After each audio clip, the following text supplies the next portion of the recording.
Bonjour à toutes et à tous et on se retrouve pour une nouvelle vidéo. Si tu viens tout juste de me prendre en marche, n'oublie pas de t'abonner, liker, partager et surtout laisse-moi un petit commentaire.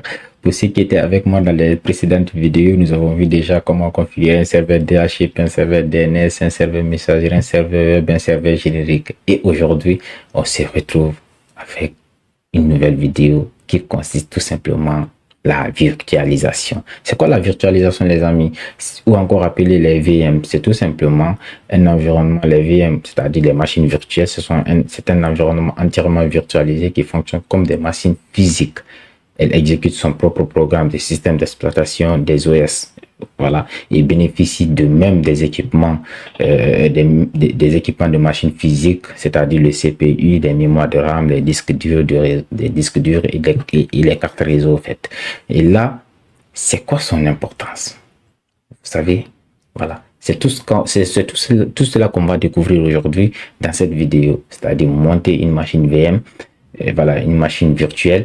On va essayer d'installer un système d'exploitation et voir comment cela va fonctionner. Donc, vous pouvez pas l'utiliser sans connaître quand même, c'est-à-dire son importance, c'est-à-dire la virtualisation, l'avantage en un mot. Et donc, vous devez tout simplement retenir qu'avec la virtualisation, il permet de gérer les différents types de systèmes d'exploitation. C'est-à-dire, il gère les différents systèmes d'exploitation qui peuvent s'exécuter en parallèle et partager les mêmes ressources matérielles virtualisées. Sans cette technologie, mes amis, un seul système d'exploitation peut s'exécuter sur un matériel. Voilà, sur le matériel ou sur le matériel. Donc, tout simplement, on va voir aujourd'hui comment passer à la virtualisation. Vous savez qu'on a plusieurs types de logiciels de virtualisation. On a le VirtualBox, on a le Hyper-V et on a le Workstation. Et aujourd'hui, nous allons utiliser le VMware Workstation. C'est quoi le Workstation? C'est tout simplement un logiciel de virtualisation.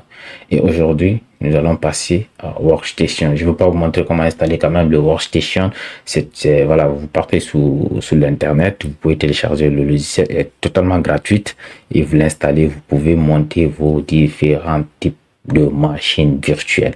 Et voilà, sans plus retarder, sans plus bavarder, nous allons passer à l'essentiel. Comme je vous ai présenté, c'est la virtualisation. On va essayer d'installer une machine virtuelle de Windows 10 et on va voir comment cela va se comporter. Et n'oubliez surtout pas, les machines virtuelles qu'on installe sur des ordinateurs, ils utilisent les ressources des machines physiques pour fonctionner, mais ils fonctionnent indépendamment, c'est-à-dire ils fonctionnent indépendamment de la machine physique. Voilà, mais sauf que ils prennent des ressources, les machines, ils prennent leurs ressources sur les machines physiques pour pouvoir fonctionner. Donc, sans plus retarder, on va passer.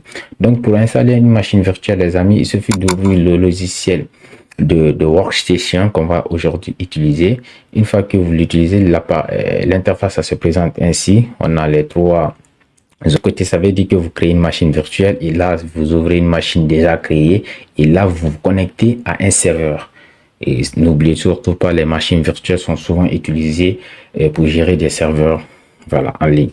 Donc là, nous voulons monter une nouvelle machine virtuelle. Donc, il suffit tout simplement de venir cliquer sur Create une virtual machine. Et là, nous avons deux types de paramètres qu'on nous demande, c'est-à-dire le paramètre recommandé ou c'est-à-dire le paramètre avancé où on va essayer de le personnaliser. Nous, on va prendre Custom Advanced, c'est-à-dire on va essayer de le personnaliser et cliquer sur Next. Et une fois qu'on clique sur Next deux fois, et voilà, ça va nous envoyer sur cette partie. Il va nous demander, voulez-vous l'installer comment? C'est-à-dire, on peut mettre l'ISO. C'est quoi l'ISO? C'est le système d'exploitation directement pour l'installer. Et non, nous on veut le personnaliser. On lui demande d'attendre plus tard, on va installer l'ISO. Donc, I will install the operating system later. On clique sur Next. Arrivé à ce niveau, on va essayer de choisir le système qu'on veut installer sur notre machine. Et si c'est le Windows, Linux, VMware, etc. Donc, nous, on veut installer le Windows 10. On clique sur Next. On clique sur Next. Et là, il nous demande de renommer la machine virtuelle. Et au lieu de Windows 10 x 10, comme on appelle Windows 10 et 64 bits, je vais laisser tout simplement Windows 10. Et voilà. N'oubliez pas cette partie, on demande de localiser, c'est-à-dire définir l'emplacement où déposer la machine virtuelle. Et je vais essayer de cliquer sur Browser. Il va nous demander où voulez-vous déposer votre machine virtuelle. Je vais essayer d'indiquer un emplacement où je veux mettre ma machine virtuelle. Et moi, je vais créer un nouveau dossier ici pour dire que ça, c'est un VM. Et voilà. Voilà, c'est un VM qui est là et je vais essayer de déposer ma machine dans le VM. Et je vais cliquer sur Next. Arrivé à ce niveau, je vais prendre le BIOS parce que je ne vais pas installer ma machine à UEFI. Et voilà, si vous ne savez pas c'est quoi UEFI, allez-y sur l'internet, vous cherchez, vous allez retrouver la différence entre le BIOS et l'UEFI. Et je clique sur Next. C'est pas mal en soi, hein, parce que toutes les machines actuellement sont installées en UEFI. Voilà, mais moi, pas. Et je vais continuer sur Next. Il y a cette partie aussi également, ça dépend des ressources de votre machine physique. Vu que ma machine n'est pas trop puissante, je vais maintenir les paramètres par défaut. Voilà. Donc, je clique sur Next. Et si vous avez une machine qui est plus puissante, vous pouvez choisir le processeur à 2 cœurs, 3 cœurs, ça dépend de vous. Et là, j'ai 2 Go de RAM, je le laisse intact. Je continue, comme je vous disais, je maintiens les paramètres par défaut en fonction de ma machine. Et là, je continue, je clique sur Next et arrivé à ce niveau Next également. Arrivé sur cette partie, on me demande, c'est-à-dire de choisir les paramètres recommandés. J'ai dit non, moi je prends le disque SATA. Voilà, le disque SATA, c'est ça qui peut fonctionner pour moi. Et pour une autre personne, il peut prendre celui-là. Donc moi, je prends pour cette configuration le SATA. Et je clique sur Next. Et on me demande ici de créer un nouveau disque, voilà. Et de l'autre côté, utiliser un disque déjà existant, etc. Donc, moi, je crée un nouveau disque. Je clique sur Next. Next, on me donne 60 Go de disque dur. Voilà, donc je clique sur Next, je le maintiens. Et là, je vais essayer de renommer, c'est-à-dire la machine. Je vais écrire mon nom, Saïd Kamara, mon nom et prénom déjà. Et je clique sur Next et Finish. Une fois que je fais cela, la machine, je l'ai déjà montée. Donc, il suffit d'installer le système d'exploitation et après, je démarre l'ordinateur. Je fais quoi? Je clique sur Éditant et Edit Virtual Machine. Une fois que je clique sur Éditant, je viens sur CD SATA parce qu'il m'avait demandé est-ce que je voulais mettre le, comment vous appelez ça, comme l'ISO. Donc, je l'avais dit plus tard. Donc, je clique sur l'ISO. Je pars chercher mon ISO. Le ISO, c'est quoi? C'est le système qui me permet d'installer l'ordinateur. Donc, pour moi, l'ISO est dans ce dossier. Donc, je vais voir, je prends celui-là. Je vais essayer de l'ouvrir. Je vais essayer de le tester. Je clique sur OK. Une fois que je clique sur OK, je clique là, Power Virtual Machine. Je vais essayer de démarrer la machine. Voilà, OK. On va voir comment cela va présenter. Et voilà. Et ça va prendre un peu de temps. Je ne sais pas combien de temps ça va prendre, mais ça va prendre quand même un peu de temps. On va voir ce que ça va donner. Et voilà. Et voilà. Vous voyez, là, ça démarre. Ça démarre l'installation. Et on va voir. On va attendre, c'est-à-dire l'interface de Windows pour pouvoir personnaliser. Et voilà, personnaliser les paramètres, choisir le différents types de Windows qu'on veut. Voilà, si toutefois ça nous propose, parce que des fois ça propose, des fois ça dépend des systèmes d'exploitation. Il y a d'autres qui proposent, d'autres qui ne proposent pas. Et ce qui se passe là, c'est que ma machine, elle n'est pas trop puissante. Voilà, c'est pourquoi j'ai choisi les paramètres par défaut parce que la machine elle n'est pas trop puissante, donc ça peut pas supporter. Et voilà, s'il y a trop de charges, ça peut pas supporter. Donc nous allons attendre que voilà, ça représente l'interface et puis on va essayer de personnaliser. Et voilà, une fois que ça affiche ce paramètre, on clique sur suivant une fois. On va attendre. Et on va cliquer, excusez-moi, suivant, et là on clique sur installer. Et une fois qu'on clique sur installer, il va nous ramener sur une nouvelle interface où on va essayer de personnaliser le système. Voilà. Et on va essayer d'attendre. Ça va prendre, voilà. Arrivé à ce niveau, on va essayer de cliquer sur, parce que moi je n'ai pas encore la clé de Windows, je vais dire bon, je n'ai pas encore la clé. Et voilà. Et là, on va essayer de personnaliser notre système d'exploitation. Et si tu veux, tu choisis le Windows 10 Familia, Familia N, etc. Mais moi, je prends le Windows 10 professionnel. Il est là, je clique sur suivant une fois. Et voilà, on va essayer d'attendre. Et là, je clique sur j'accepte les termes de contrat de licence. On clique sur suivant également, on personnalise. Et là, il n'y a rien à formater, il n'y a rien à partitionner. Je clique sur suivant automatiquement. Et là, je lance l'installation. Donc, Je sais pas combien de temps ça va prendre, mais je vais devoir mettre pause sur la vidéo et on revient juste après l'installation du système d'exploitation Windows sur le workstation, c'est-à-dire la machine virtuelle qu'on va installer. On va voir est-ce qu'il y aura une différence entre cette machine virtuelle et la machine physique qu'on détient chez nous. Et à tout à l'heure, et voilà, pour continuer sur la... Et nous voilà vers la fin de l'installation. Nous voilà vers la fin de l'installation de la machine virtuelle. Nous allons juste attendre que, voilà, il va finir d'installer les mises à jour et redémarrer la machine.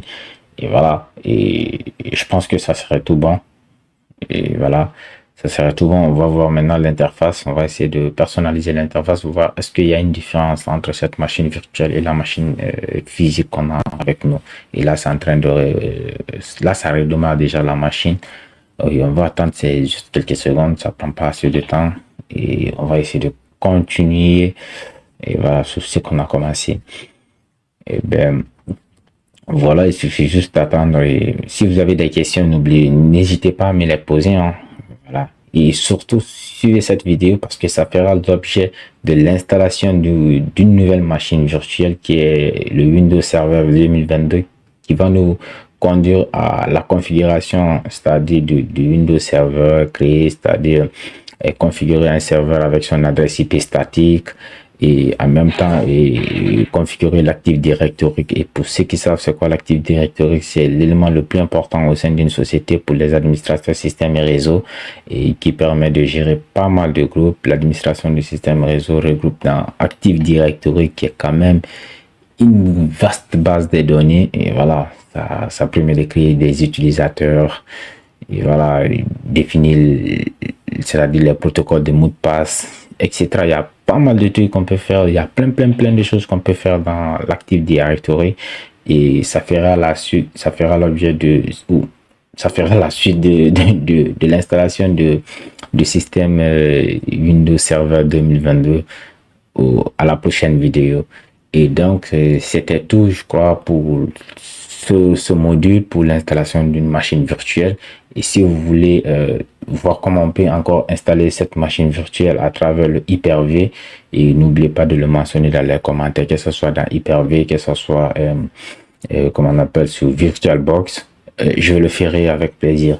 Et sans oublier qu'il y a quand même des petites difficultés pour l'installation parce que et sur certains logiciels comme le VirtualBox ou sur le Workstation ou sur Hyper-V, il faut le configurer en parallèle, c'est-à-dire le bridge en parallèle pour récupérer le réseau qui se trouve sur la machine physique pour qu'il puisse se connecter automatiquement. Et tout ça, ça demande quand même des petites techniques. Voilà, ça vient avec des petites lacunes, mais avec le courage, la patience, on pourra y parvenir et voilà. Et donc, je pense on va attendre la préparation du bureau de cette machine et pour continuer.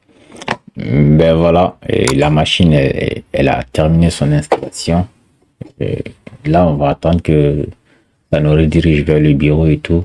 On va configurer les paramètres nécessaires et tout, voilà. Et je pense que c'est tout pour cette vidéo. Et si tu viens tout juste de tomber sur l'une de mes vidéos, n'oublie pas de t'abonner, liker, partager, laisse-moi un commentaire. Et si tu as des questions à poser, n'hésite pas d'ailleurs de les poser dans les commentaires. Ça va essayer de m'encourager également. Voilà, ça donne quand même de la force et voilà, de continuer. Là, on va passer à la prochaine étape qui est tout juste de choisir les paramètres nécessaires, configurer, voilà, tel que on peut laisser la configuration par défaut, hein. Et voilà, là, il nous dirige directement sur le bureau. Et voilà, nous allons voir ce que cela va donner. On va voir, comme je vous ai dit à l'entame, on va voir est-ce qu'il y a une différence entre la machine virtuelle qui est là avec la machine physique. Voilà, la configuration suivante. Et voilà, là, il nous demande des noms. Moi, je viens juste joindre la domaine et là on demande le nom de la machine. Je vais mettre tech info et voilà, je mets suivant. Mot de passe je vais ignorer et voilà, et ça c'est les dernières phases de configuration de l'installation en fait. Et voilà, Et là, je dis pas maintenant, je vais rien exporter. Je mets suivant également. Et après, je dis non, accepter, non, accepter. Et voilà, je dis non, je vais rien envoyer moi, non. Je mets tout non, hein. Je vais rien accepter moi. Non. Voilà. Et là, je vais attendre. On me demande de patienter, on va essayer de patienter. Je vais venir cocher ce truc parce que moi, ça m'intéresse de ces paramètres de suggestion. Et je vais essayer de les accepter. Et d'autres peuvent cocher ce qui les intéresse, hein. Moi, je coche tout parce que ça m'intéresse. Ah, tu peux voir ce qui t'intéresse dedans et puis tu coches le reste, tu laisses tomber. Et là, je viens, j'ai pas besoin parce que voilà, le système d'Office, ça a payé. Et si vous voulez voir une vidéo comment installer l'Office gratuitement, laissez-moi un commentaire, je le ferai pour vous. Et là, on me dit bonjour à nouveau et c'est là, on va se diriger vers le bureau. Ils vont essayer de préparer le système et tout. Et ça va prendre quelques minutes, n'éteignez pas l'ordinateur, ok? On va essayer de patienter. Et voilà. On va essayer. Et voilà. Nous y sommes. Et nous sommes déjà sur l'écran, sous le bureau. Et voilà. La machine, on a fini de l'installer. L'ordinateur est bien installé. Et si vous regardez bien, il y a tous ces paramètres qui sont là. Et voilà.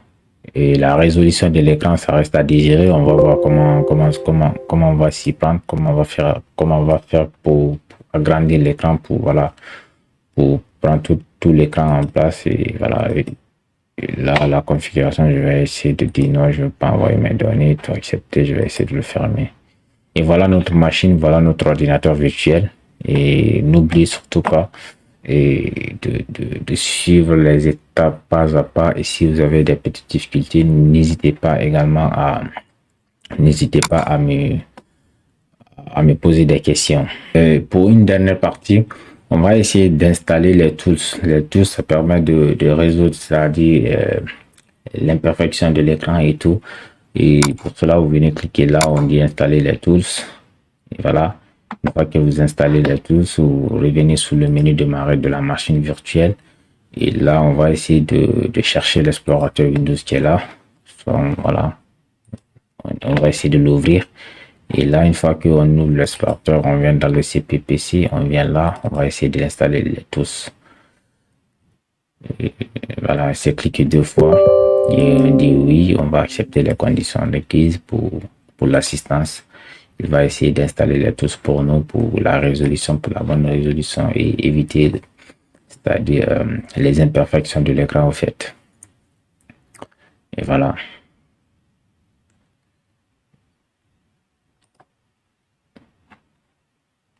Voilà, on va essayer de l'installer.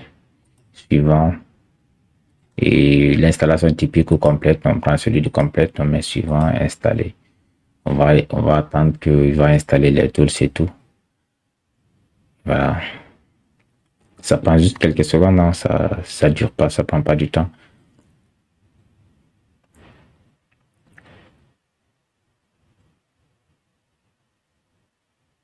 Et en attendant, on va prendre le plein de l'écran. Et pour le plein de l'écran, vous venez là. Et vous cherchez le VM. Là, le viewer, vous cliquez sur l'écran. Et là, il va essayer d'agrandir. Et en attendant, on va essayer d'installer le tool, ça attend. Et voilà, une fois qu'on installe le tool, ça prend automatiquement, ça corrige l'imperfection de l'écran. Vous voyez, ça a pris tout l'écran du coup, excusez-moi, tout l'écran. Et là, qui vous dira que c'est pas un ordinateur normal et tout, voilà. À voir, vous allez croire que non, c'est un ordinateur normal. Pourtant, nous avons affaire avec un ordinateur virtuel qui est devant nous. Il nous demande de redémarrer et tout. Voilà, avant de redémarrer la machine, je voulais d'abord vous montrer tous ces paramètres parce que là, on va s'arrêter. Là, la vidéo a été très longue et je pense que c'était tout pour aujourd'hui. C'était tout pour cette vidéo. Et n'oubliez pas de vous abonner, liker, partager. Je pense que ça a été Voilà, super bien. Voilà, aujourd'hui, nous avons notre machine virtuelle et vous pouvez le répéter. Si vous avez des petites difficultés, n'hésitez pas à me contacter. Je répondrai avec plaisir. Je réponds aux messages, je réponds tout le monde. Merci et prenez soin de vous. On se reprend pour une nouvelle vidéo. Merci.